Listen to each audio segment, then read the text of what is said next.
우리 처음으로 부를 찬양 감사해라는 찬양인데요. 저 이 찬양 가사를 이제 찬양 콘티를 짜다 보면 가사를 묵상하게 되는데 오늘 이 찬양의 가사를 보면서 이 사람은 이 찬양을 작사할 때 어떤 마음으로 이 찬양을 작사했을까라는 좀 생각을 해보았습니다. 감사해라는 제목처럼 아마 이 분도 하나님을 믿고 가장 유명한 범사에 감사하라 이 말씀을 아셨을 것 같은데, 그럼에도 불구하고 우리가 찬양을 고백하다 보면 느끼겠지만 다 시험이 닥쳐올 때, 고통이 찾아올 때 감사하라고 계속 선포하는 그런 가사들을 쓰고 있어요. 기쁠 때 감사하는 것은 쉽습니다. 그런데 정말 우리의 시험 가운데서, 고통 가운데서 이분이 어떤 시험과 고통을 겪었는지 모르겠지만 우리가 이 찬양을 하면서 하나님, 주님께서 나에게 어떤 시험과 고통을 허락하신다고 하더라도 그 범사에 나의 생활 속에서 주님이 함께 하심에 감사하며 담대히 나아가겠습니다 라는 마음으로 우리 이 찬양 고백하며 나아갔으면 좋겠습니다. 감사해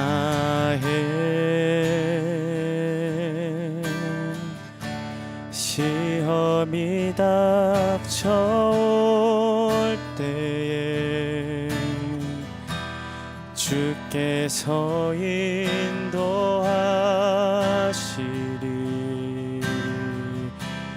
두려움 없네. 또 감사해, 또 감사해.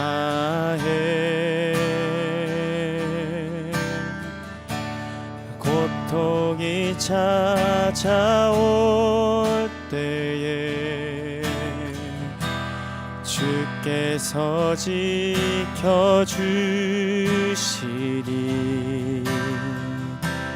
승리하리라. 나의 모든 생활 속에서, 나의 모든 생활 속에서 주님이 함께 하시니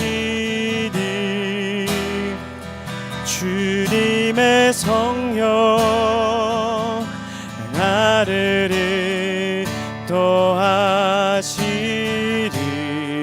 시험이 나를 찾아올 때, 시험이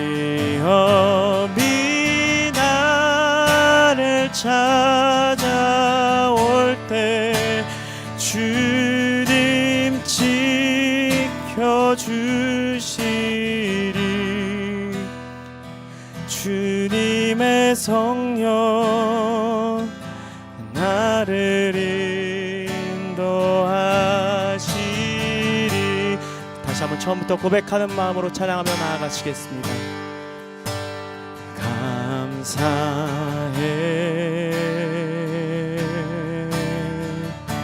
시험이 닥쳐올 때에 주께서 인도하시니 두려움 없네, 두려움 없네. 또 감사해, 또 감사해. 고통이 찾아올 때, 고통이 찾아올 때에 주께서 지켜주시니, 주께서 지켜주시니 승리하리라, 승리하리라. 나의 모든 생활 속에서, 나의 모든 생활 속에서 주님이 함께 하시니 주님의 성령 나를 인도하시니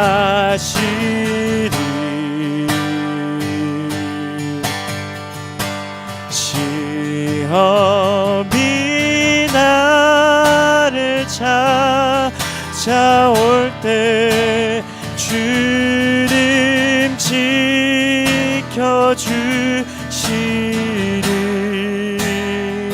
주님의 성령 나를 인도하시리. 우리 눈 감고 고백합시다. 감사해, 감사해. 시험이 닥쳐올 때, 시험이 닥쳐올 때에 주께서 인도하시니, 주께서 인도하시. 두려움 없네, 두려움 없네. 또 감사해, 또 감사해. 고통이 찾아올 때, 고통이 찾아올 때에 주께서 지켜주시니, 주께서 지켜주시. 승리하리라, 승리하리라.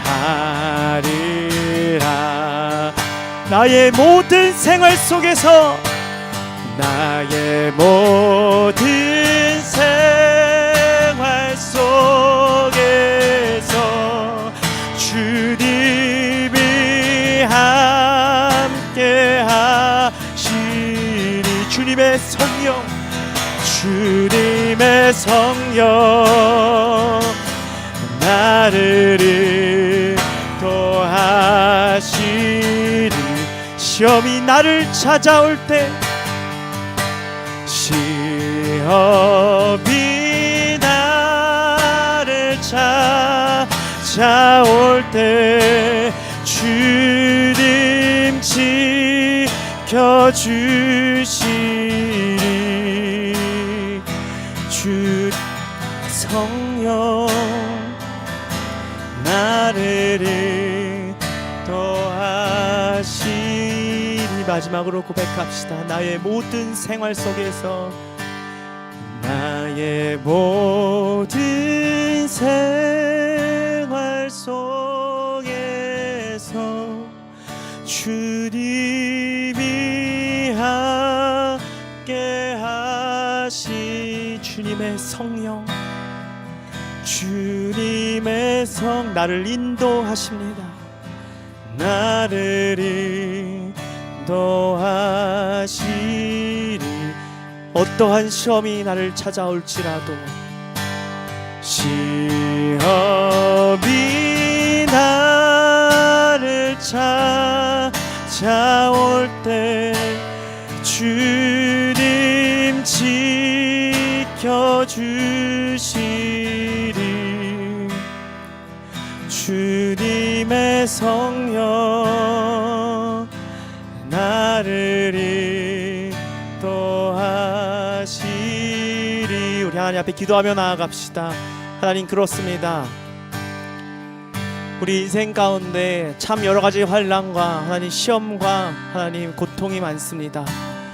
하나님, 주님께서 승리하셨다는 사실을 알면서도 하나님, 막상 우리가 시험 가운데 들어왔을 때, 고통이 찾아왔을 때 우리는 너무나 쉽게 주님을 부인하고 주님의 능력을 믿지 못할 때가 있습니다. 그러나 주님, 그럼에도 불구하고 이 시간 우리가 믿음으로 고백하오니 저의 모든 생활 속에서, 나의 삶 가운데서 주님 함께 하시니, 나의 연약함, 하나님 나의 실패 주님 함께하여 주시고 주님 극복할 수 있도록 성령께서 인도하여 달라고 이 시간 주여 한번 부르짖고 다시 기도하며 나아가시겠습니다.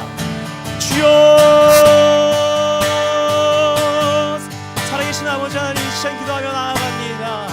하나님, 이 시간 성령의 하나님 능력을 의지하며 나아가오니 우리의 삶 가운데서 하나님 어떠한 시험과 하나님 환난과 하나님 고통이 찾아올지라도 하나님 우리가 예수의 능력을 믿고 하나님 담대히 헤쳐나가는 하나님 주의 자녀들 될 수 있도록, 주의 종들 될 수 있도록 주여 붙잡으시고 인도하여 주시옵소서. 하나님, 우리 입술에 하나님 감사가 사라졌다면, 하나님 우리 입술의 감사를 회복시켜 주시고, 하나님 모든 상황 속에서도 주님 그럼에도 불구하고 주님께 감사합니다. 하나님 시험 가운데서도 주님께 감사합니다. 고난 가운데서도 주님 감사합니다. 모든 환난 가운데서도 하나님 나와 함께 하시며 하나님 나를 인도하시는 그 주님 함께 하시니, 성령님 나를 인도하시니 하나님 나의 인생이 온전히 주와 함께 동행합니다. 주와 안에 있습니다 라고 고백하는 하나님 이 자리에 있는 모든 주의 자녀들 함께하여 주셔서 주님 성령으로 날마다 충만한 우리 둘로스 될 수 있도록 주여 역사하여 주시옵소서.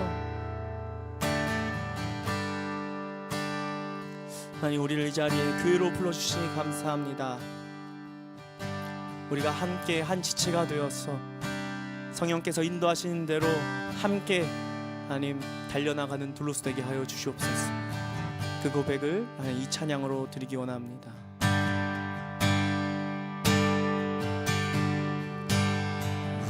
우리는 하나님의 자녀, 주 사랑하네 우리 거할 때, 주님 나를 사랑하신 것 같이 우리도 서로 사랑할 수 있네. 우리는 주의 몸된 교회, 우리는 주의 몸된 교회. 모든 지체가 하나 될 때, 모든 지체가 하나 될 때 예수님의 마음을 닮아가며, 예수님의 마음을 닮아가며 고통과 즐거움 함께 나누네. 하나님 안에서 우리 서로 이어져 주가 거하신 성전이 되네. 모두 깃돌 되신 예수와 하나 되게 하신 성령 안에 함께 지어져가. 다시 한번 우리는 주의 몸된 교회, 우리는 주의 몸된 교회. 모든 지체가 하나 될 때, 모든 지체가 하나 될 때 예수님의 마음을 닮아가며, 예수님의 마음을 닮아가며 고통을 나누게 하십니다. 고통과 즐거움 함께 나누네. 하나님 안에서 우리 서로 이어져 주가 거하신 성전이 되네. 모두 깃돌 되신 예수와 하나 되게 하신 성령 안에 함께 지어져가. 하나님 안에서, 하나님 안에서 우리 서로 이어져 주가 거하신 성전이 되네. 모두 깃돌 되신 예수와 하나 되게 하신 성령 안에 함께 더 선포하며 나아갑시다. 하나님 안에서, 하나님 안에서 우리 서로 이어져 주가 거하신 성전이 되네. 모두 깃돌 되신 예수와 하나 되게 하신 성령 안에 함께 지어져가. 나 찬양해, 나 찬양해 언제나 어디서나 부르신 그 뜻대로 나를 지으신 주의 뜻대로 나 찬양해 영원토록 노래하네. 나를 부르신 대로 주를 찬양하며 살아가. 나 찬양해, 나 찬양해 언제나 어디서나 부르신 그 뜻대로 나를 지으신 주의 뜻대로 나 찬양해 영원토록 노래하네. 나를 부르신 대로 주를 찬양하며 살아가리라. 나를 부르신 주가, 나를 부르신 주가 이루어 주시네. 잠시 넘어지더라도 붙잡아 주시네. 나의 걸어가는 길을 동행하시네. 혼자라 생각했던 삶 늘 함께 하셨네. 나 찬양해 언제나 어디서나 부르신 그 뜻대로 나를 지으신 주의 뜻대로 나 찬양해 영원토록 노래하네. 나를 부르신 대로 주를 찬양하며 살아가. 다시 한번 고백합시다. 나 찬양해, 나 찬양해 언제나 어디서나 부르신 그 뜻대로 나를 지으신 주의 뜻대로 나 찬양해 영원토록 노래하네. 나를 부르신 대로 주를 찬양하며 살아가리. 우리 목소리 높여서 고백합시다. 나 찬양해 언제나 어디서나 부르신 그 뜻대로 나를 지으신 주의 뜻대로 나 찬양해 영원토록 노래하네. 나를 부르신 대로 주를 찬양하며 살아가리라. 나 찬양해, 나 찬양해 언제나 어디서나 부르신 그 뜻대로 나를 지으신 주의 뜻대로 나 찬양해 영원토록 노래하네. 나를 부르신 대로 주를 찬양하며 살아가리라. 예수 닮기를, 예수 닮기를, 예수 보기를, 예수만 높이기 내가 원하네. 내 평생 소원 예수 닮기를, 예수만 닮기를 내가 원하네. 예수 닮기를, 예수 보기를, 예수만 높이기 내가 원하네.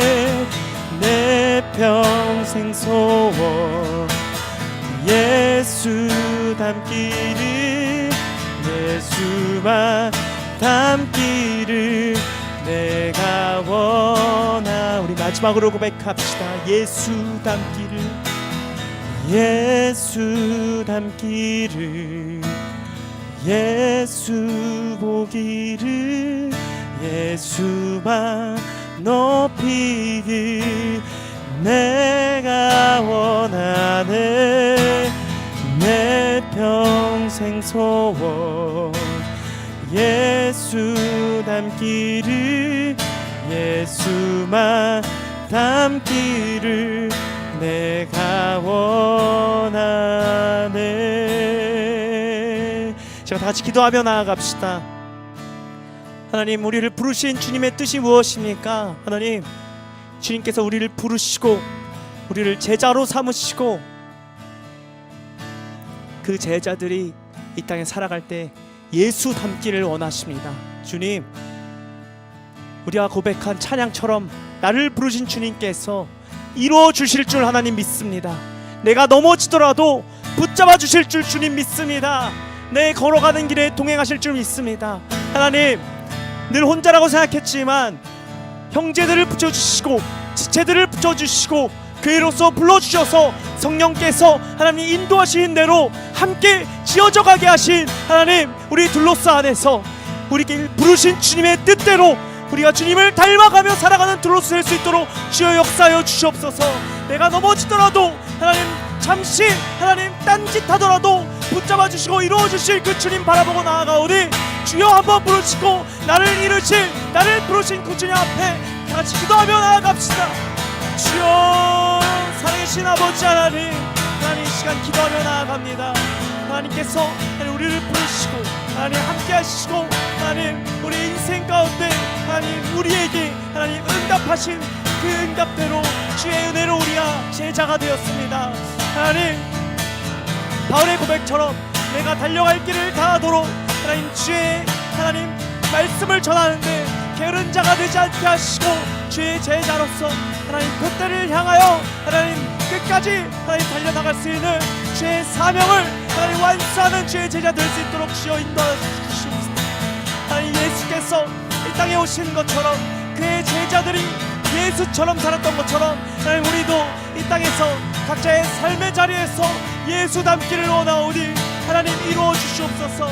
하나님, 주님께서 부르셨사오니 하나님의 부르심에는 하나님 후회가 없다고 주님 말씀하셨사오니 나의 자리에서 각자의 주신 그 자리에서 맡기신 것 가운데 주님, 내가 주님께 충성된 자로서 충성된 종으로서 온전히 달려나갈 수 있도록 주여 역사하시고 인도하여 주시옵소서. 늘 함께 하심에도 하나님 우리는 딴짓하고 나의 시선이 다른 것을 볼 때 주님 성령께서 다시 나의 마음 가운데 꺼진 불씨를 일으켜 주시고 주님 따라가게 하셔서 늘 주님께서 언제나 어디서나 내가 주님 찬양하며 살아가는 그런 내가 될 수 있도록, 그런 우리가 될 수 있도록 역사하여 주시옵소서. 한 가지를 더 위해 기도하시겠습니다. 둘로스를 위해 이 시간 좀 기도하며 나아갑시다. 하나님, 이 시간 둘로스를 위해 기도할 때 우리가 그냥 매주 모이는 것이 아무 생각 없이 아무 방향성 없이 그저 모이는 것이 아니라 점점 둘로스가 모이면서 사역자들과 사역자가 아닌 성도들이 함께 성도로서 사역자로 부르심을 받고 목회자로서 사역자로 부르심을 받는 하나님께서 그런 하나님 꿈을 꾸지 않으시는가 하나님 생각해 봅니다. 각자 직장도 있고 각자 상황도 다르고 각자 가정도 있지만 목회자는 목회자대로 성도는 성도대로 둘로스의 정말 헌신된 헌신자로서 하나님 함께 연합하면서 이 땅에 강력한 주님의 종들로서 충성된 주님의 종들로서 하나님 헌신하시기를 원한다는 것을 하나님 이번 선교를 통해 하나님 느꼈습니다. 시간 기도할 때 하나님 둘로스를 위해서 기도합니다. 각자 부르신 모양과 상황과 형태는 다 다를지라도 우리는 한 마음으로 주님께 충성하며 주님 헌신하며 끝까지 달려가 보겠습니다. 하나님 20대지만 하나님 이 20대부터 하나님 나라에 부르실 그날까지 주님께서 부르신 각자의 모양은 다를지라도 이곳에서 함께 연합하면서 목회자로 성도로서 헌신하는 그것이 무엇인지 세상 가운데 교회 가운데 드러낸 둘로스 되기를 원한다고 이 시간 주여 한번 부르시고 기도하며 나아갑시다. 주여, 살아계신 아버지 하나님, 시간 둘로스를 위해 기도합니다.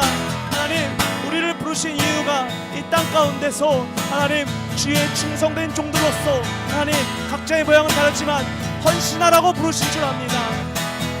하나님 우리 둘로스가 누구도 할 수 없는 하나님 그런 헌신할 수 있는 주의 종들, 주의 자녀들, 하나님 주의 사역자들 될 수 있도록 주여 인도하여 주시옵소서. 하나님 바울이 얘기한 것처럼 우리는 하나님의 동역자라고 담대하게 말할 수 있는 것처럼 하나님 우리 둘로스가 각자 모양은 다르고 목회자도 있고 하나님 성도도 있지만 하나님 그럼에도 우리는 주의 동역자입니다. 우리는 주의 충성된 종입니다. 우리는 주가 부르시는 그 어디를 가든지 하나님 헌신된 자로 충성하며 하나님 끝까지 달려가겠습니다. 하나님 우리는 그러기 위해서 모였습니다. 우리는 주님 원하시는데 하나님 재지 않고 생각하지 않고 하나님 주님의 일이 나의 일이 되고 주님의 우선순위가 나의 우선순위가 되는 정말 충성된 하나님 헌신하는 하나님 그런 우리 둘로서 될 수 있도록 주여 인도하시기 역사하여 주시옵소서.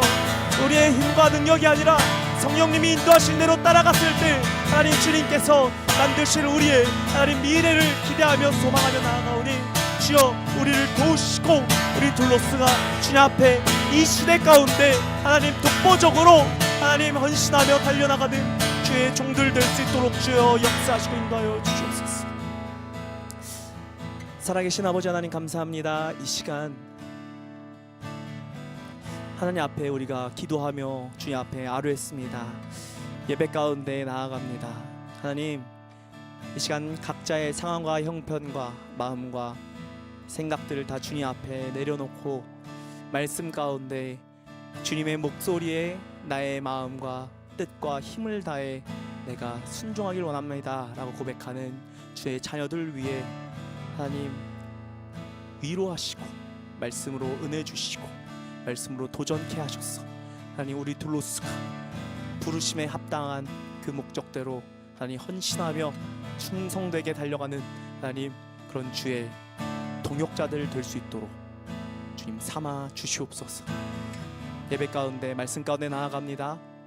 전한 자의 입술을 붙들어 주셔서 담대하게 하나님의 마음이 선포되게 하시고 듣는 우리 마음 가운데 성령님 임재하셔서 말씀이 우리 마음밭에 떨어지고 심어지고 자라서 주님께서 원하시는 열매를 맺을 수 있는 우리 모두 사람들 될 수 있도록 주여 역사하여 주옵소서. 감사드리며 예수님의 이름으로 기도했습니다. 아멘. 켜주세요. 좋아요. 함께 볼 말씀은 두 구절인데요.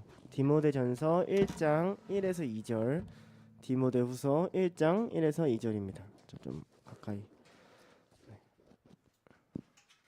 네, 디모데전서 1장 1에서 2절, 디모데후서 1장 1에서 2절입니다.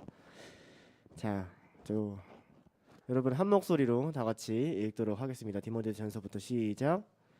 우리 구주 하나님과 우리의 소망이신 예수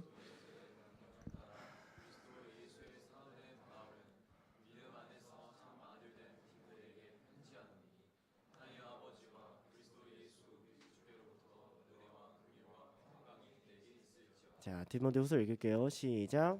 하나.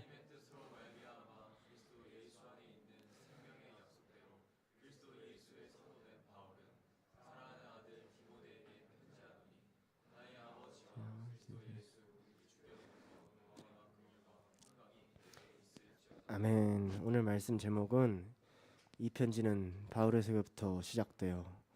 이거 아세요? 네, 그거입니다. 우선 말씀을 전하기 전에 내가 왜 이 모양 이 꼴인지를 좀 설명하고 가야 여러분이 좀 거슬릴 테니까.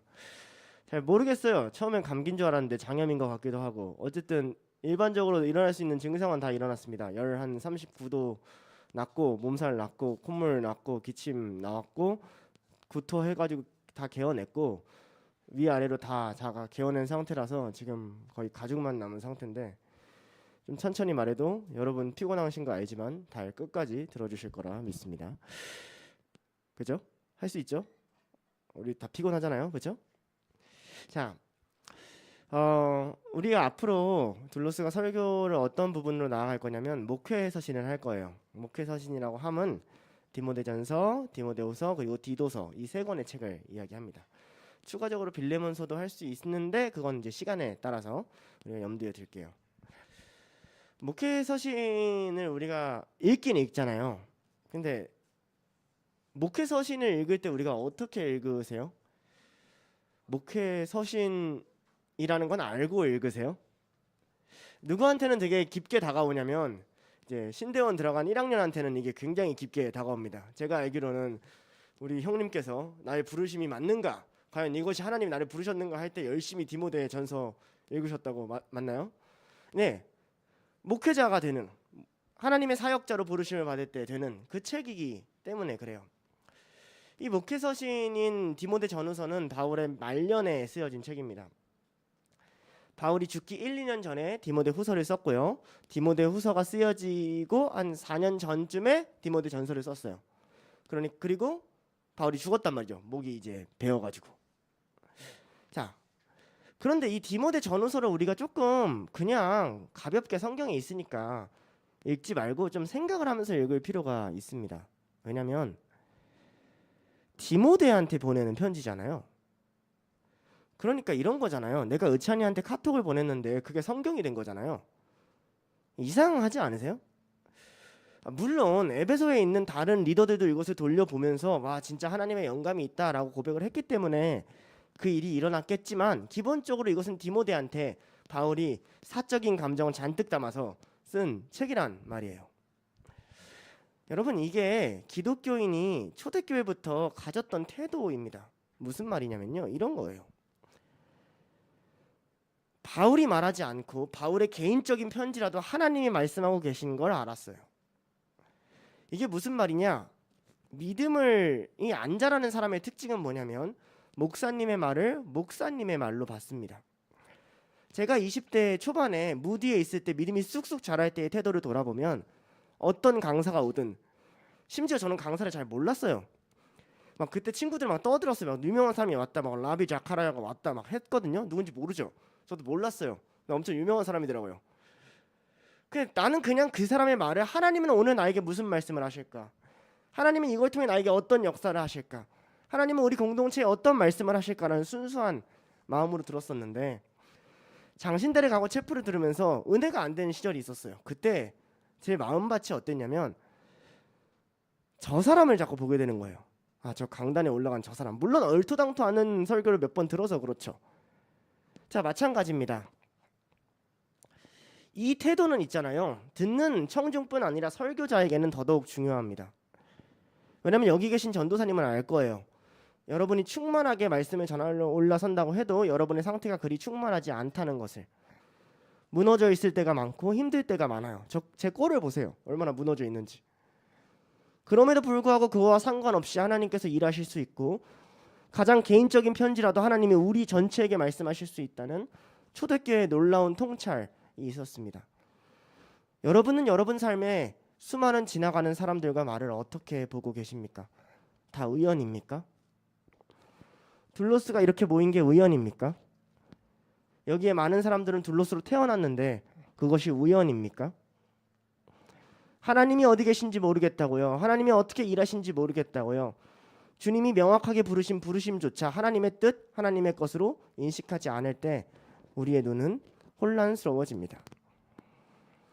둘로스를 세우신 분, 둘로스를 뭉치신 분, 둘로스를 통해서 20대 때, 30대 때 나의 신앙을 붙잡고 싶으신 분, 그리고 이번 주에, 이번 달에, 이번 연에 나에게 하고 싶은 말이 있으신 그 하나님을 봐야 돼요. 저를 보지 말고 제 뒤에 계신 하나님을 봐야 됩니다.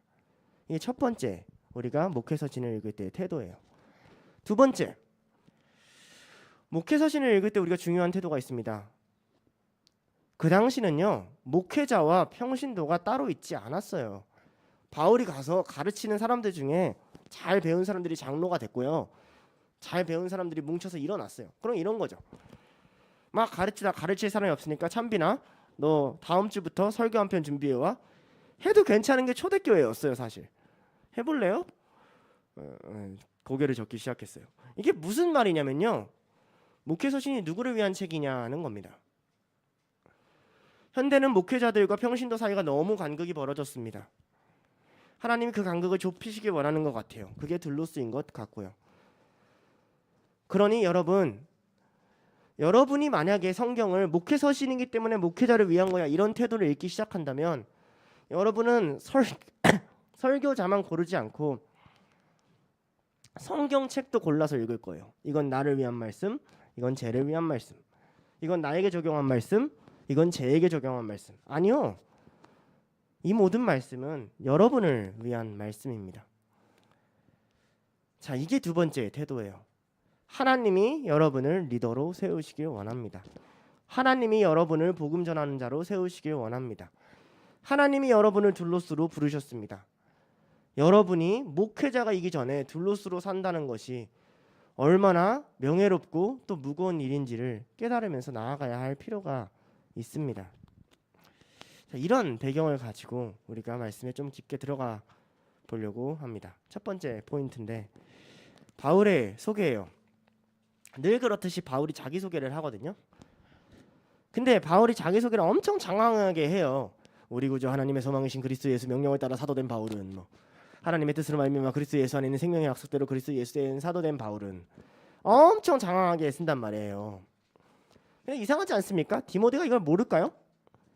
바울이 한평생 쌓아왔던 문제가 뭔지 아십니까? 사도권이에요. 사도 됐다는 걸 디모데가 모를 리가 없어요. 디모데가 그거 옆에서 같이 보고 디모데가 같이 울고 디모데가 같이 싸웠거든요. 우리 고린도전서를 볼까요? 고린도전서 고린도후서입니다. 고린도전서 9장 2절. 다른 사람에게는 내가 사도가 아닐지라도 너희에게는 사도이니 나의 사도됨을 주 안에서 인친 것이 너희라. 고린도후서 11장 23절. 그들이 그리스도의 일꾼이냐? 정신없는 말을 하거니와 나는 더욱 그러하도다. 내가 수고를 넘치도록 하고 옥에 갇히기도 하고 매도 수없이 맞고 여러 번 죽을 뻔하였더니. 바울이 왜 죽을 뻔해요? 왜 매맞아요? 왜 고통당해요? 이걸 통해서 하나님이 증명하고자 하는 게 뭐예요? 사도권이에요. 죽을 것 같을 때마다 내가 저를 세웠다. 내가 저를 세웠다. 그러면서 복음이 전해지고 사람들이 바뀌고 사도권을 가르쳤단 말입니다. 심지어 디모데 전후서는 에베소 교회에 디모데가 사역할 때 보낸 곳이에요. 에베소 교회는 바울의 사도권을 부인한 적이 없어요. 에베소 교회는 바울의 사도를 너무 인정해줬고요. 바울이 마지막에 예루살렘으로 갈 때 따라 나와가지고 그 끝까지 발해단준 장로들이 에베소의 장로들입니다. 그러니 다시 말하면 이렇게까지 사도권을 강조할 필요가 없다라는 거죠. 여기서 사도라는 말은 예수 그리스도를 직접 본 자를 뜻합니다. 물론 현대에는 사도가 없습니다. 현대에는 목회자가 있고 리더가 있습니다. 다만 우리에게 이러한 인식이 있느냐를 먼저 얘기하고 싶습니다. 무슨 말이냐면요. 여러분이 여러분에 대한 자기소개를 누군가 할 때 뭐라고 할 겁니까? 여러분은 누구입니까? 세상 일이 더 앞서죠. 세상에 수식어가 더 많죠. 바울의 수식어를 보십시오. 많은 일을 잃었고 많은 공부를 하고 많은 성취를 이뤘음에도 불구하고 바울이 자기를 어떻게 소개하기 원하는지를 보십시오. 내가 하나님 나라의 종이다. 내가 하나님 나라의 리더다. 내가 하나님의 부르심을 받아 들로스로 세워졌다. 이런 말들이 여러분에게 자연스러운 자기소개로 나와야 됩니다. 하물며 그것을 소개할 필요 없는 그에게도 바울은 계속해서 자기 선포를 하는 겁니다. 내 정체성은 여기에 있어 디모데야. 내 정체성은 변하지 않는단다. 어떠한 상황에도 내 정체성은 예수 그리스도의 부르심을 받았단다. 이 얘기를 하는 거예요. 이게 둘로스 안에서 문제입니다. 여러분은 둘로스에 속해 있지요. 예, 여러분은 둘로스 예배도 참여합니다. 큐티도 열심히 할지 모르겠어요. 여러분은 누구입니까? 여러분은 리더입니까? 여러분은 복음 전하는 자입니까? 여러분은 성경이 말하는 대로 살아가는 사람입니까? 아니면 이 자리에 그냥 앉아있는 사람입니까? 문제는 이 인식이 내가 사도다라고 말하는 순간 바울이 기쁨에 차고 벅차오름에 차는 게 아니라 자신의 부족함이 드러나게 된다는 거예요. 바울도 알고 있습니다. 자기가 사도라고 부르기엔 너무 부족한 자임을. 예수님을 직접 본 것도 아니고 환상 가운데 봤잖아요. 바울은 이렇게 스스로를 소개하기도 합니다. 고린도전서 15장 8절에서 10절입니다. 맨 나중에 만삭되지 못하여 난 자 같은 내게도 보이셨느니라. 나는 사도 중에서 가장 작은 자라. 나는 하나님의 교회를 박해하였으므로 사도라 칭함을 받기를 감당하지 못할 자니라. 그러나 내가 나된 것은 하나님의 은혜로 된 것이니 내가 주신 그 은혜가 헛되지 아니하여 내가 모든 사도보다 더 많이 수고하였으나 내가 한 것이 아니요 오직 나와 함께 하신 하나님의 은혜로다. 여러분, 바울이 지금 무슨 말을 하고 있습니까? 바울이 분명 예수님을 만났어요. 환상 가운데 증명할 수는 없지만 만났단 말이에요. 근데 바울은 알고 있어요. 사도는 하나님과 함께한 자들이니까 내가 사도라고 말하기엔 참 부족한 거 알고 있어요. 고생해도 부족하고 수고해도 부족합니다. 내가 둘로스다, 내가 하나님의 뜻대로 산다, 내가 하나님 나라의 리더다 라고 여러분 선포하는 순간 여러분이 부족한 게 더 드러나지 않겠습니까? 그럼 바울이 뭘 의지해서 이걸 계속 자기소개할까요? 바울이 의지하는 건 하나입니다. 그러나 내가 나된 것은 하나님의 은혜로 된 것이니. 오늘 말씀도 마찬가지예요. 디모데전서 1장 1절은 이렇게 얘기합니다. 우리 구주 하나님과 소망이신 그리스도 예수의 명령을 따라. 디모데후서 1장 1절은 이렇게 얘기해요. 하나님의 뜻으로 말미암아 그리스도 예수 안에 있는 생명의 약속대로. 여러분 아시겠습니까? 바울이 지금 이렇게 얘기하는 거예요. 내가 왜 사도냐? 내가 왜 하나님의 뜻을 전할 수 있느냐? 내가 어떻게 개인적인 편지를 통해서도 성경을 이룰 수 있느냐? 내 뜻과 내 의지가 아니라 하나님의 명령과 하나님의 뜻과 하나님의 의지에 나는 순복할 뿐이다. 예요. 여러분, 이 하나님의 뜻이란 말이 얼마나 놀라운 말인 줄 아십니까? 하나님이 뜻하셨다라는 걸 믿기 시작한 순간 그걸 전달받는 사람들은 사실 별 감흥이 없어요. 만약 제가 여기 서가지고 이렇게 내가 설교하는 것이 오늘 하나님의 뜻이다라고 하면 여기 앉아있는 사람이 뭔 소리야? 라고 할 수 있어요. 누구한테 힘이 됩니까? 저요. 하나님 뜻하셨죠. 하나님 이유가 있으시죠. 하나님 나를 보내셨죠. 하나님 명령하셨죠. 내가 그래서 서겠습니다. 여러분이 하나님의 뜻을 선포하셔야 됩니다. 여러분이 그렇게 소개하셔야 돼요. 난 실력 없지만 하나님이 뜻하신 대로 내가 여기 서 있다. 사람들이 그걸 받아줄 수도 있고 안 받아줄 수도 있습니다. 그러나 여러분이 달라질 거예요. 여러분이 여러분 자신을 다르게 보기 시작할 거예요. 여러분은 왜 둘러쓰입니까? 칼바르트라는 사람이 신학자가 죄는 세 가지 종류가 있다고 얘기하면서 그 중에 한 가지를 태만이라고 합니다. 태만은 이런 뜻입니다. 더 높아지고 더 존귀한 것을 쫓을 수 있음에도 불구하고 그렇게 살지 않고 스스로를 작게 여기는 태도. 그것이 세 가지 죄 중에 하나다라고 얘기해요. 복음 전할 수 없습니까? 하나님을 왜 살 수 없으세요? 더 높아질 길이 있지 않습니까?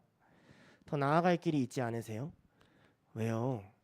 여러분의 회사, 여러분의 관계, 여러분의 진로에 있어서는 더 나아가지고 더 업그레이드하고 더 발전하고 더 좋은 걸 끊임없이 추구하잖아요.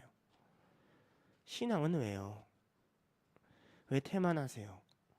왜 주저앉아 계십니까?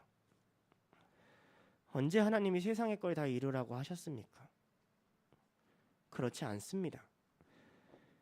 그러나 우리가 어떻게 태만의 죄로 빠지는 줄 아십니까? 우리가 막 의도해서 빠지는 게 아니에요. C.S. 루이스라는 사람이 악마의 관점으로 쓴 스크루테이프 편지에서 이런 글을 씁니다. 이제 삼촌 악마가 조카 악마한테 편지를 써주는 내용이잖아요. 삼촌 악마가 오랫동안 관리했던 환자, 여기서는 인간, 우리들을 뜻합니다. 환자가 막 하나님에 대한 생각을 갑자기 하기 시작한 거예요. 머리를 쓰다니 뭔가 이 세상에 허무한데 영원한 게 있나 막 이런 생각을 하기 시작한 거예요. 그때 악마가 어떻게 하냐면 이렇게 했답니다. 나는 그 즉시 제일 만만하게 쥐고 흔들 수 있는 부분부터 건드리면서 점심을 좀 먹어야 할 때가 아니냐고 일러주었다. 보아하니 원수, 하나님이에요.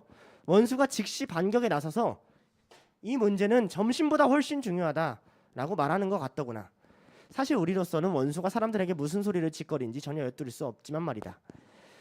중요하고 말고 사실 이건 오전이 다 끝나가는 자투리 시간에 생각하긴 너무 중요한 문제야 라고 내가 맞장구 치자 환자의 안색이 눈에 띄게 밝아진 걸 보면서 말이다. 이때를 놓치세라. 나는 점심을 먹고 와서 개운한 머리로 다시 생각하자. 그거 얼른 덧붙이니까 벌써 저만치 문 쪽으로 걸어가더라. 환자가 거리를 나섰을 때쯤에 이미 전세가 내 쪽으로 확실히 기울어져 있었다. 나는 데일리 신문, 석간신문이 나왔다고 외치는 신문파리 소년들을 보내고 73번 버스를 그 앞에 보여주었지.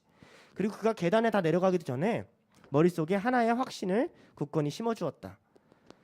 혼자 방구석에 처박혀서 책을 읽고 있을 때는 온갖 괴상망측한 생각들이 다 들 수 있지만 정신이 번쩍 드는 이 건강한 삶, 실제의 삶 앞에 그 관념들 따위가 무슨 의미가 있느냔 말이야.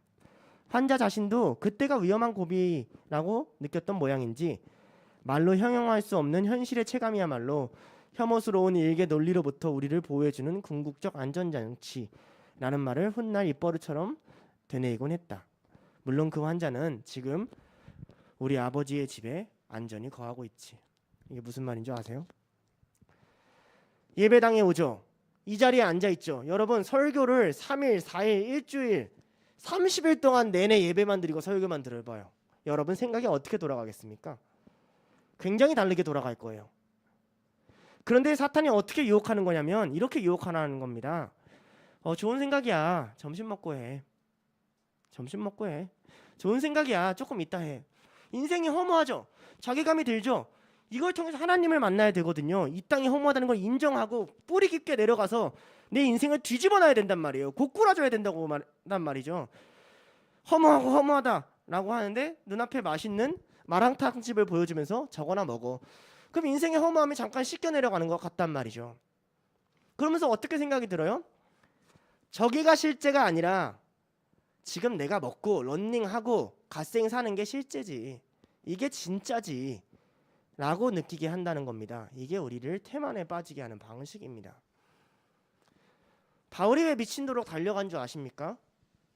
왜 끝까지 달려간 줄 아세요? 하나님이 어떤 분인지 알았기 때문에 그렇습니다. 하나님이 내게 뜻하신 게 있어. 내가 지금 이 사람들을 보내준 데는 이유가 있어. 내가 지금 둘로스가 있는 것은 이유가 있어. 이것이 나의 실제의 삶이고 저것이 거짓의 삶이야. 우리 지금 선교 4번째 갔습니다. 처음 선교갈 때 우리 중에 한 사람이 그렇게 얘기했죠. 자기의 직업은 둘로스라고. 누군지는 다 알죠. 이게 실제의 직업이고 저게 실제의 직업이 아니다. 그렇게 하나님 앞에 설 때는 이야기하면서 현실로 돌아와서는 어떻게 이야기합니까? 그딴 망상, 추억, 그때 내가 잘못 생각했나 보다. C.S. 루이스가 기록하고 있는 게 딱 그거예요. 진짜의 직업을, 진짜의 삶이 곧 사라질 이 인생이라고 착각하게 만드는 거. 아닙니다. 예배하는 자리가 여러분이 영원히 있어야 할 자리고 하나님 찬양하는 자리가 여러분이 영원히 서야 할 자리입니다. 복음 전하는 일이 여러분의 주 직업이고 하나님을 전하고 하나님의 사랑을 나누는 것이 여러분이 이 땅에 태어난 이유입니다. 이 싸움을 하기 시작해요. 사탄과 하나님 사이에 우리는 이 싸움 가운데 흔들리기 시작합니다. 그 가운데 여러분은 여러분을 누구라고 소개하겠습니까? 스스로를 되돌아보길 원합니다. 2번째 포인트입니다. 오늘 이 편지는 바울의 아들입니다. 오늘 이 편지는 아주 명확한 대상이 있습니다. 믿음 안에서 참된 아들 된 디모데, 사랑하는 아들 디모데라는 굉장히 명확한 표현이 있습니다. 물론 여기서 아들이란 표현은 바울이 신앙의 관계를 어떻게 생각하는지를 잘 보여줍니다. 예수님이 그러하셨던 것처럼 바울도 하나님 믿는 관계 안에서 새로운 가족을 정의했습니다. 이게 우리가 나아가야 될 또 다른 싸움입니다. 가족은 있잖아요.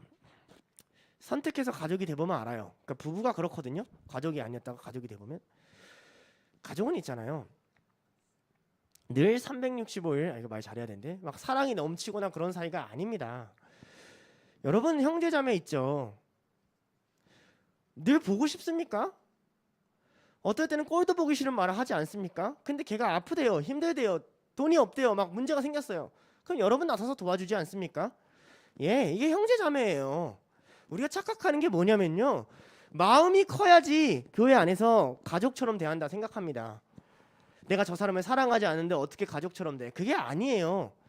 관념을 바꾸는 게 핵심입니다. 육신의 가족이 너희의 참 가족이냐, 하나님이 붙여준 가족이 너희의 참 가족이냐라고 했을 때 예수님께서는 분명히 얘기하셨단 말이에요. 누가 내 형제고 어머니냐? 하나님 뜻대로 행하는 자가 내 형제고 어머니 아니냐라고 얘기했단 말이죠. 여러분 초준 보셨어요? 그 보다 보면 시즌이 지날수록 제자들이 서로 가족이 돼가는 게 보이지 않습니까? 서로 그럼 사이가 막 좋아지냐? 딱히 안 좋아지거든요. 근데 가족이 돼가요.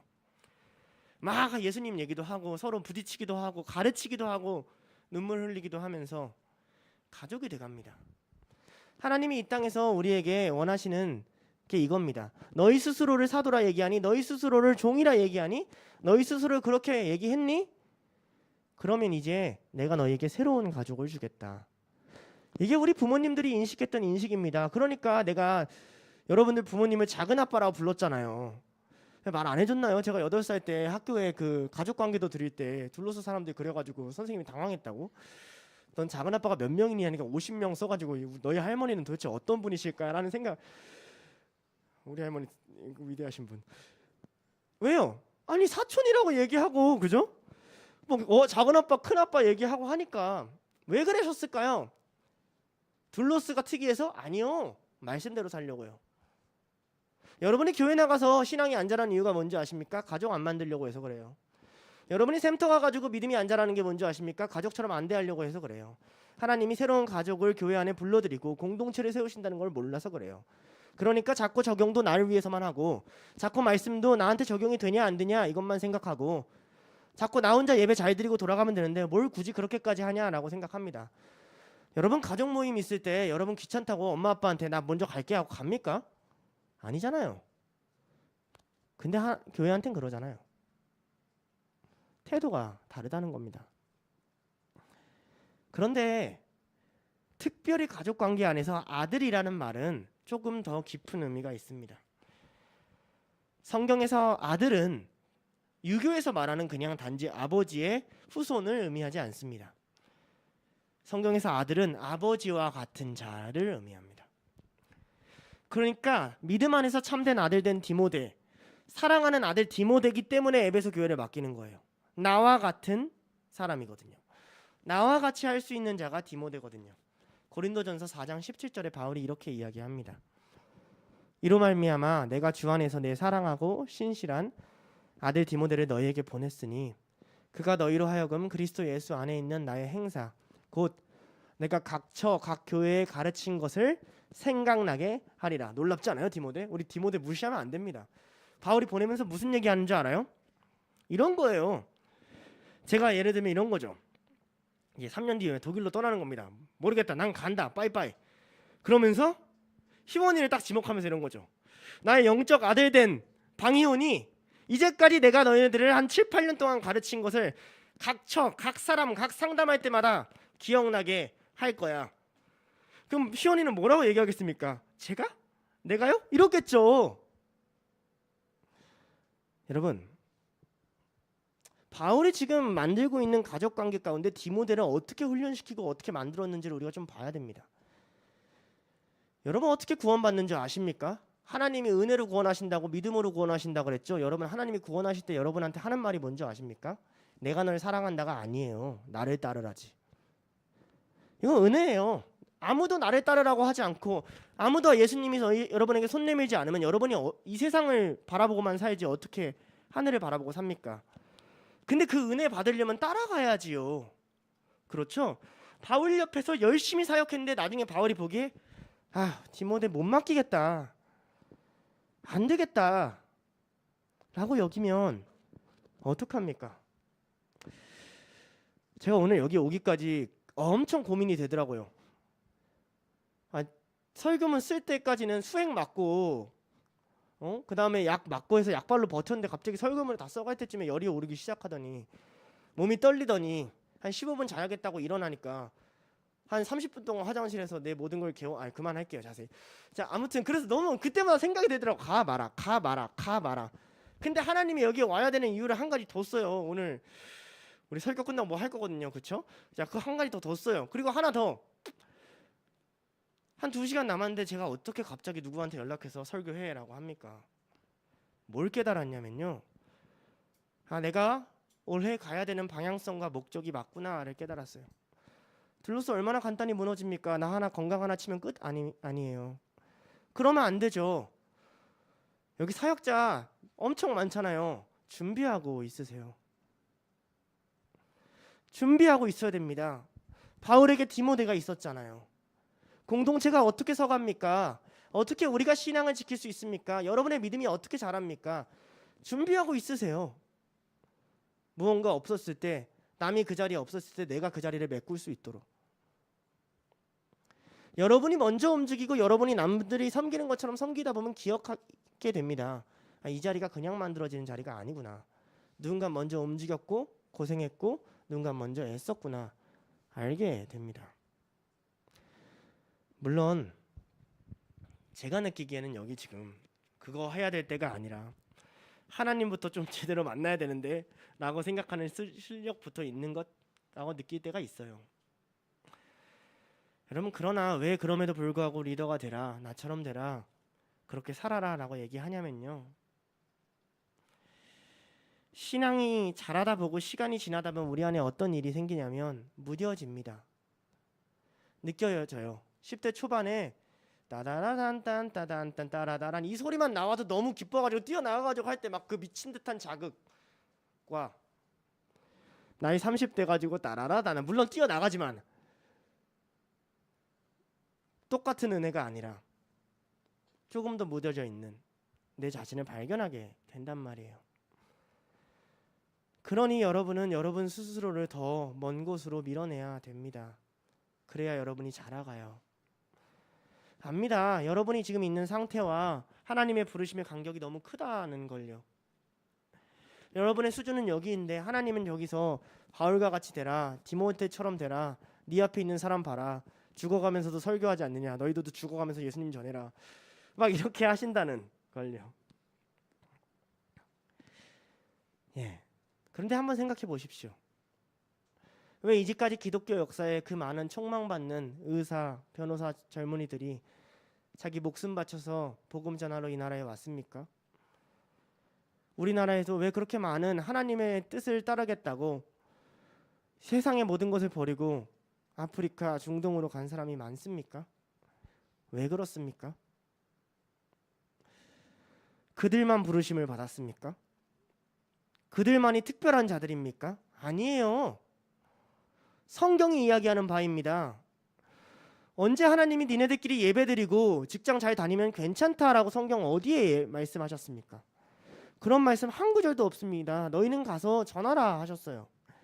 너희가 만나는 자마다 평안을 빌고 그 안에 들어가면 복음을 전하라 하셨단 말이에요.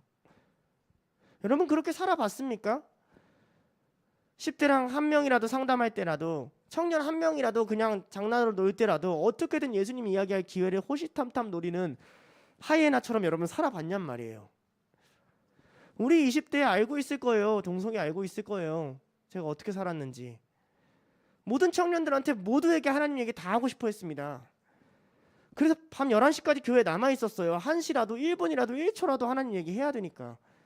장난치고 웃고 떠들다가 야 근데 너는 왜 그렇게 사냐 갑자기 훅 들어오면, 그래서 이런 캐릭터도 잡았잖아요. 인간이 좀 띠꺼우고 막 함부로 말해야 빨리 단기간에 내가 하고 싶은 말을 하니까. 고생이 심해요. 나도 친절하고 싶지. 그런데 바울을 보면서 부러웠던 게 이겁니다. 나는 편지를 이렇게 쓸 자가 있을까라는 생각을 말씀을 준비하면서 하게 됐어요. 여러분을 탓하는 게 아니고 저를 탓하는 겁니다. 그러니까 김하준, 너가 전할 걸 전하기에 넘어서 사람을 키웠어야지. 내가 너의 건강을 언제 칠 줄 알고, 내가 너의 마음을 언제 무너뜨릴 줄 알고, 내가 너의 길을 언제 막을 줄 알고, 그러니까 너희들은 어서 사람을 키웠어야지. 여러분의 가정, 여러분의 친구, 여러분 가까운 사람들을 여러분 키워내십시오. 하나님의 뜻이 그곳에 있습니다. 바울이 디모데에게 에베소 교회를 맡길 수 있는 것처럼 하나님의 나라를 맡길 수 있는 사람이 여러분 곁에 있어야 합니다. 그리고 저는 여러분이 그런 자가 됐으면 좋겠습니다. 여러분, 마지막 때까지 우리의 삶은 엄청나게 독특한 일이 일어나진 않을 겁니다. 예수님이 마지막 때를 이렇게 이야기합니다. 마태복음 24장 38절에서 39절이에요. 홍수전에 노아가 방주에 들어가던 날까지 사람들이 먹고 마시고 장가들고 시집가고 있었으며 홍수가 나서 그들을 다 멸하기까지 깨닫지 못하였으니 인자의 임함도 이와 같으리라. 뭐 했다고요? 먹고 마시고 장가들고 시집갈고 있다고요.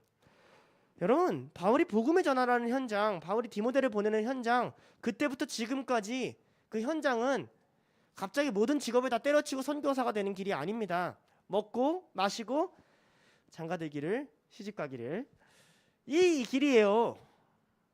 근데 그때 예수님이 오겠다는 겁니다. 그럼 그때 복음을 전할 자가 누구냐는 거예요. 그때 양식을 나눠줄 자가 누구냐는 거예요.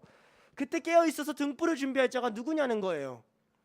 그 길을 맡길 자가 누구냐는 거예요. 바울이 이제 곧 죽을 걸 압니다. 디모데 후서 기준으로는 1-2년 뒤에 죽어요. 감옥에서 썼단 말이에요. 몸이 안 좋아요. 병에 걸려요. 디모데 후서 마지막에 그런 얘기가 나옵니다. 몸을 달달 떨고 있는, 겨울을 어떻게 날까 고민하고 있는 바울의 모습이 나와요. 근데 바울의 소망이 뭔지 아십니까? 디모데가 있다는 거예요. 그리스도 예수의 소망을 받은 내 부르심에 따라올 아들이 있단 말이죠. 예수 그리스도를 하나님의 아들이라고 얘기하잖아요. 이 말은 단순히 그가 동일하다라는 말뿐만 아니라 하나님의 뜻을 대신 온전히 이뤄줄 그 존재가 하나님의 아들이란 말이에요. 여러분들도 하나님의 아들입니다. 여러분들도 하나님의 자녀입니다. 그렇죠? 하나님을 아버지라 부르잖아요. 안 부르나요? 부르죠? 그럼 그의 뜻을 내가 이루고 있나요? 이 편지를 쓸 사람이 있나요? 이 편지를 받을 만한 여러분인가요? 먹고 마시고 시집가고 장가가는 그 중에, 남들이 보기에 똑같이 산다고 다를 바가 없다고 말하는 그 중에 내 안에는 확고한 다른 가치를 두고 영원 나라를 꿈꾸며 그 나라를 위해 달려가고 있나요? 우리도 다를 바 없는 삶을 살겠지만 다른 것을 이어받아야 할 것입니다. 이번 주에 리더들끼리 모여서 회의를 했습니다. 화요일 날 했나요? 그죠? 목요일 날 했나요? 이 날짜도 헷갈립니다. 목요일 날 모여서 했는데요. 목요일 날 10시에 모였어요. 10시에 모여가지고 오후 5시까지 회의를 했습니다. 하람이 형이 회의 15분 만에 끝나자고 얘기를 했는데 오후 5시까지 회의를 했어요. 택도 없는 소리를 했죠. 뭘 회의했겠어요. 둘로스가 어떻게 갈 것인지, 둘로스가 어떻게 하나님을 따를 수 있을 것인지 고민했습니다. 자, 7시간 회의 내용을 아버지에게 가져갔습니다. 아버지께서 말합니다. 난 니네들이 평생 헌신할지 아닐지 알지 못한다. 그리고 지금 상황으로 봤을 때 하준아, 네가 없으면 둘로스는 없다. 그러니 그 아이들에게 3년 데드라인을 줘라. 3년 동안 네가 사람을 키우고 더 이어갈 사람이 있으면 그건 그때 하나님이 하시는 거고, 그렇지 않으면 이제 둘로스는 흩어집니다. 이야기해라. 순종하기로 했어요. 그런데 한번 생각해 봅시다. 왜 그 시간을 우리에게 주세요? 여러분에게 왜 그 시간을 주시냐고요. 나에게 왜 그 시간을 주실까요? 여러분을 잘 아는 하나님이, 여러분이 평생 인도하고 있는 하나님이, 여러분을 누구보다 사랑하고 만나고 싶은 하나님이 데드라인을 주시면서 3년이다. 3년 안에 자라나라. 말씀하고 계신 거 아닙니까? 바울이 교회에 갔을 때 1년, 2년이면 그곳에 리더를 세워놓고 그 교회를 떠날 수 있었습니다. 바울은 그 일을 늘 했어요. 이제 우리가 그 일을 해야 됩니다. 디모데 전서와 디모데 후서를 기꺼이 써줄 수 있는 그런 일, 이제 너희가 해봐라. 디모데가 가면 각 처에서 가르칠 것을 생각나게 할 것이다. 이제 너희가 가서 전해봐라 라는 일 말이에요. 마지막 3번째입니다. 바울의 인사입니다. 그러고 나서 바울은 자기가 모든 편지에 그러하는 것처럼 축복을 더합니다. 그 축복은 여전히 디모데한테도 똑같이 합니다. 그게 뭐냐면요, 하나님 아버지 그리스도 예수 띄워주세요. 우리 주께로부터 은혜와 긍휼과 평강이 내게 있을지어다예요. 이게 바울의 시그니처 인사말이거든요. 우리 신약학 교수님 중에 한 분이 이 인사말이 과연 어디서 왔을까를 고민해 보면서 당대에 있는 유사 헬라어 편지들을 다 뒤져봤대요. 그 누구도 이런 인사말을 하지 않았다고 합니다. 그러니까 바울만이 고민하고 바울만이 주고 싶은 축복이 이거예요. 은혜와 평강이 내게 있을지어다. 여러분, 우리가 바울이 편지를 쓸 때 그 예배 상황을 한번 생각해 보셨으면 좋겠습니다. 디모데가 다스리는 에베소 교회가 어땠을지 한번 생각해 보면 좋겠어요. 그 당시에 교회를 다닌다는 건 그 사회의 주류가 아닌 굉장히 마이너한 쪽에 속한다는 겁니다. 사람들은 유대교 짭이라고 생각했을 거예요. 쟤는 유대교 짭이다. 그러면서 모여가지고 어떻게 예배 드려야 될지, 뭘 찬양곡이 어디 있어요, 그죠? 신약 성경도 제대로 정리가 안 됐고, 누구를 세워야 될지, 설교는 도대체 어떻게 하는 건지, 말씀은 어떻게 나누는 건지 아무것도 정리가 안 돼 있는 혼란스러운 교회를 한번 생각해 보시길 바랍니다. 그곳에서 교회를 세워야 된다고 말해요. 각 처에서 하나님이 주신 뜻대로 내가 무엇을 해야 될지 자발적으로 고민해야 합니다. 바울은 그 교회한테 축복을 하고 시작합니다. 은혜와 평강이 너희에게 있을 것이다 라고 얘기를 해요. 바울이 자기의 인사말을 쓰는 이유는 교회가 다르기 원해서예요. 너희는 다른 인사말을 하기 원해서입니다. 실제로 교회는 일반 사람들과 굉장히 다른 인사를 했습니다. 하나가 바울의 편지에서 드러나고요. 다른 하나가 그들이 거룩한 입맞춤을 했대요. 정확히 거룩한 입맞춤이 뭔지를 모릅니다. 입에 했는지 볼에 했는지 이마에 했는지 몰라요. 근데 그게 헬라인들한테나 유대인들한테 익숙한 문화였나? 아니랍니다. 교회는 계속 새로운 것들을 만들어내기 시작했어요. 다른 걸 보여주려고, 다른 행동, 다른 명칭, 가족이 아닌 자를 가족이라 부르고 다른 인사말 하기 시작했단 말이에요. 이 얘기를 왜 하냐면요, 내가 자발적으로 하나님을 어떻게 따라갈까? 어떻게 하면 그럼 내가 하나님의 뜻을 이룰 수 있을까? 무엇을 달라져야 될지 생각해 보십시오. 무엇이 달라져야 하겠습니까? 그런데 오늘 말씀에 디모데에게 하는 축복은 다른 축복과 조금 한 가지 다른 게 있습니다. 다시 한번 띄워줄래요? 보통 바울은 어떻게 인사하냐면 이렇게 인사해요. 하나님 아버지와 그리스도 예수 우리 주께로부터 하면서 하나님의 아버지 되심, 예수가 그리스도 되심, 그리고 주인 되심이라고 하면서 스스로를 아들로 만들고 자녀로 만들고 그 다음에 구원받은 자로 만들고 종으로 만들면서 은혜와 평강만 얘기합니다. 근데 여기에 뭐가 들어가 있죠? 긍휼이 들어가 있어요. 이건 디모데 전후서에만 들어갑니다. 긍휼은 뭐냐면요, 불쌍히 여기는 거예요. 디모데를 세워야 되잖아요. 디모데를 이제 보내야 되잖아요. 디모데를 이제 만들어야 되잖아요. 바울이 은혜와 평강, 하나님이 주시는 편안함, 하나님이 주시는 은혜를 넘어서서 한 가지를 덧붙이는 게 뭐냐면 난 너가 불쌍히 여김을 받기 원한다 라고 얘기하는 거예요. 제가 한때 이런 장면을 본 적이 있습니다. 젊은 목사님을 안수하는 나이 드신 목사님들인데, 아니 젊은 목사님은 안 우는데 나이 드신 목사님들이 펑펑 우는 거예요. 안수식이었는데 엉엉 울면서 막 그 나중에 알아봤더니 그 목사님이 뭐 그날 처음 본 목사님들도 있고 그래요. 뭐 근데 막 울어요. 왜? 자기네들은 은퇴했으니까, 자기네들은 그 길을 다 갔으니까, 다 이루었으니까, 다 끝났으니까. 근데 아는 거죠. 이제 이 길을 가야 될 때 얼마나 하나님이 자기를 불쌍히 여겨야 한다는 것을. 바울이 아는 거예요. 끝까지 실력이 없다는 것을. 끝까지 병 하나 걸리고 몸 하나 안 좋고 마음 하나 안 좋으면 무너지는 게 우리라는 것을.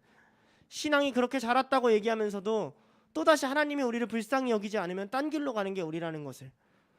이제 디모데가 리더로 세워져야 되는데 그 나이 어린 디모데가 에베소 교회 가서 장로들을 가르쳐야 되는데 그때 뭐가 필요하냐면 긍휼이 필요하다는 거예요.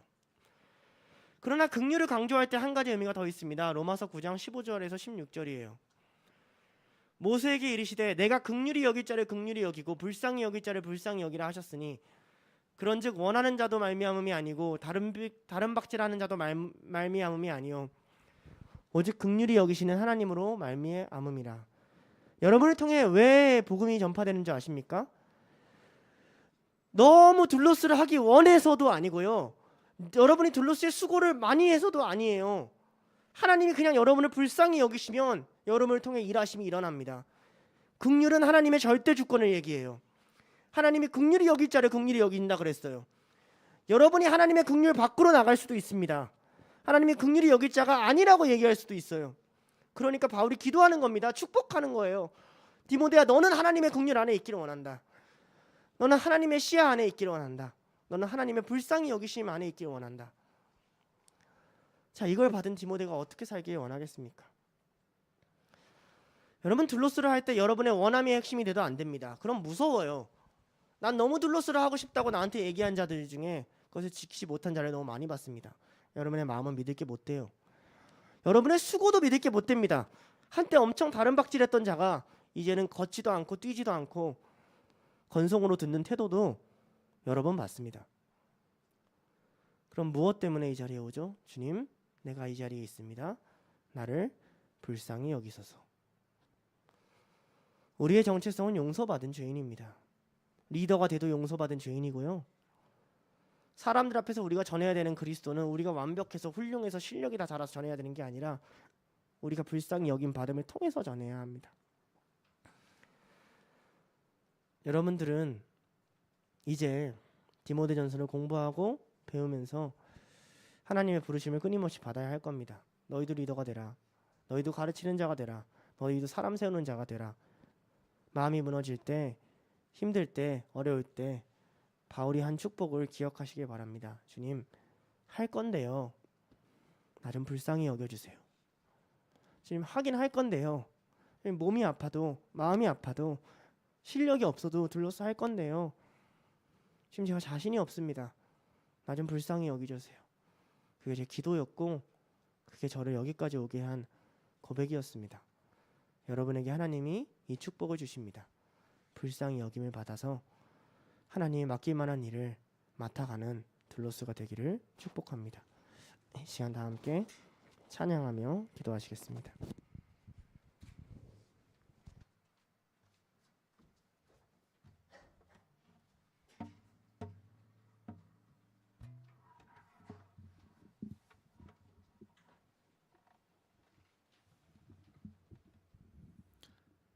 다시 찬양하며 주 앞에 말씀을 기억하며 나아갑시다. 말씀을 들었는데 말씀을 들은 자의 반응은 두 가지밖에 없습니다. 베드로의 설교를 듣고 백성이 찔려서 어찌할꼬 하면서 회개하고 하나님 앞에 마음을 돌이키고 살아가는 것. 다른 한 가지는 스데반이 설교했을 때 그들이 똑같이 마음이 찔렸지만 그 복음이 나의 삶과 반대된다는 이유로 복음 전하는 자를 향해 이를 갈고 돌로 쳐 죽이는 것. 우리가 하나님 앞에 우리 둘로스는 어찌할꼬 하는 그런 모습이라고 믿습니다. 그런데 그 어찌할꼬 하는 모습을 넘어서서 우리가 말씀 들은 것처럼 하나님, 제가 실력 없지만 저 불쌍히 여겨주시옵소서. 그리고 다시 이 예배의 자리를 통해서 담대하게 주님 다짐합니다. 주님, 제가 있으니까 둘로스는 괜찮습니다 라고 다짐하는 우리가 되었으면 좋겠습니다. 그 마음으로 이 찬양 다시 고백합시다.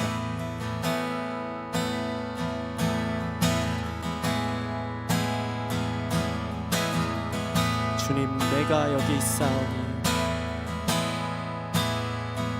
주님, 내가 여기 있사오니 나를 보내소서.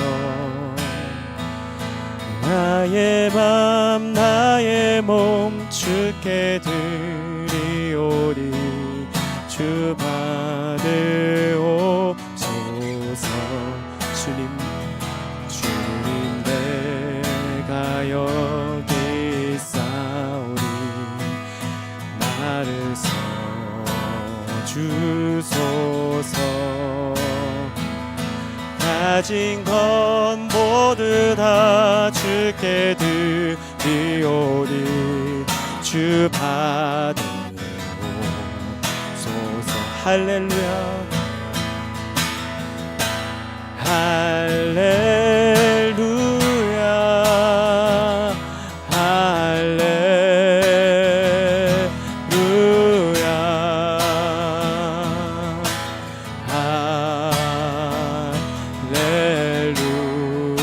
할렐루야 할렐루야. 다시 한번 처음부터 고백합시다. 내가 여기 있사 나를 보내소서. 나를 보내소서. 나의 맘 나의 몸 주께 드리오니. 주 주 받으옵소서. 주는 내가 여기 있사오니 나를 써주소서. 나를 써주소서. 가진 것 모두 다 주께 드리오니 주 받으옵소서. 할렐루야 할렐루야 할렐루야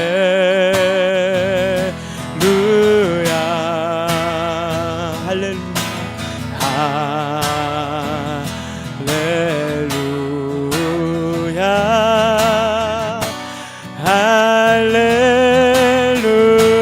할렐루야 할렐루야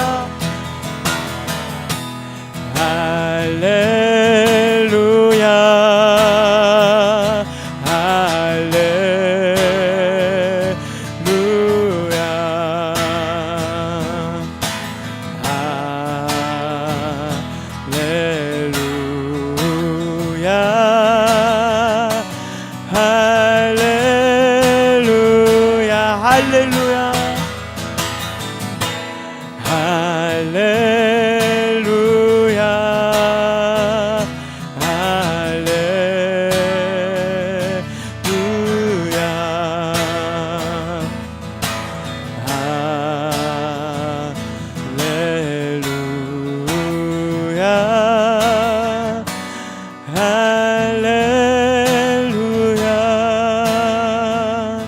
주님 내가 여기 있사오니 나를 보내소서. 나의 맘 나의 몸 주께 드리오니 주 받으옵소서. 주님 내가 여기 있사오니 주님 내가 여기 있사오니 나를 써주소서. 써주소서. 가진 것 모두 다 주께 드리오니 주 받으옵소서.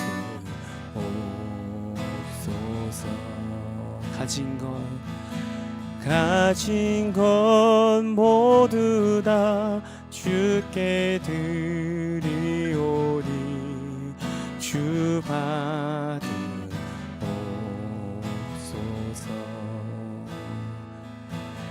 나를 받으옵소서.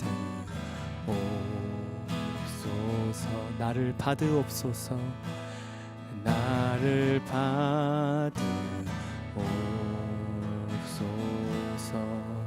아까 뒤에서 말씀을 들으면서 우리나라에 선교사로 오셨던 초창기 루비 캔드릭 여성 선교사님이 생각이 났습니다. 24살의 청년의 나이에 우리나라 제물포에 들어오셔서 단 9개월 동안 의료 선교하며 봉사하다가 부산으로 내려가던 중에 맹장염에 걸려서 순교했습니다. 그 생각이 나면서 하나님께서 하나님 나를 부르신다는 것이 무엇일까? 돌로스로 부르신다는 것이 무엇일까? 우리나라 양화진에 가면 140여 개, 150여 개의 선교사님 무덤들이 있습니다. 다 이 땅을 위해서 의료대학을 수석으로 졸업하고도 이 땅에 와서 딸이 죽어감에도 복음을 전하다가 자신도 이 땅에 묻힌 선교사들, 수없이 많은 아내들을 잃고 자녀들을 잃고 자기 목숨까지도 도외시하며 복음을 전하기 위한 150여 명의 선교사님, 그 생각이 나면서 하나님 우리의 인생이 거저 주어진 인생이 아니고 정말 주님께서 계획하시고 그 좁은 문으로 간 150여 명의 선교사님들을 통해서 그들의 목숨을 통해서 하나님 주어진 인생임을 고백합니다. 이 시간 우리 루비 캔드릭 선교사님의 고백처럼 우리도 좀 기도했으면 좋겠습니다. 그분의 묘비에 이렇게 써져 있습니다. 주님, 그분이 죽어가면서 유서를 남겼는데 뭐라고 남겼냐면, 주님, 저에게 만일 1000개의 심장을 허락하신다면 제가 그 모두를 이 조선 땅을 위해서 바치겠습니다 라고 말씀을 남기고 돌아가셨어요. 우리는 하나의 생명이 있습니다. 누군가는 우리를 위해서 1000개의 생명도 아끼지 않고 주었는데, 하나님, 제 인생, 한 번뿐인 인생, 주님, 제가 여기 있사오니 제 심장을 좀 받아주시옵소서. 제 헌신을 받아주시옵소서. 하나님, 우리 이 한국 땅에 어떠한 마음으로 하나님께서 은혜를 흘려보내시기 위해 주의 종들을 보내셨는지 그것을 기억하면서, 하나님, 그 종들처럼 하나님, 우리도 하나님 한 번만 우리의 인생을 주님 사용해달라고 다같이 하나님 기도하면서, 주님, 받아주시옵소서. 한 번만 사용해 주시옵소서. 주님, 정말 내 목숨도 아끼지 아니하고 온 선교사님들처럼, 주의 종들처럼 우리도 그런 종들이 되길 원합니다. 다같이 주여 한번 고백하며 기도하며 나아가시겠습니다. 주여, 살아계신 아버지 하나님, 이 땅에 수많은 주의 종들이 와서 하나님 죽었습니다.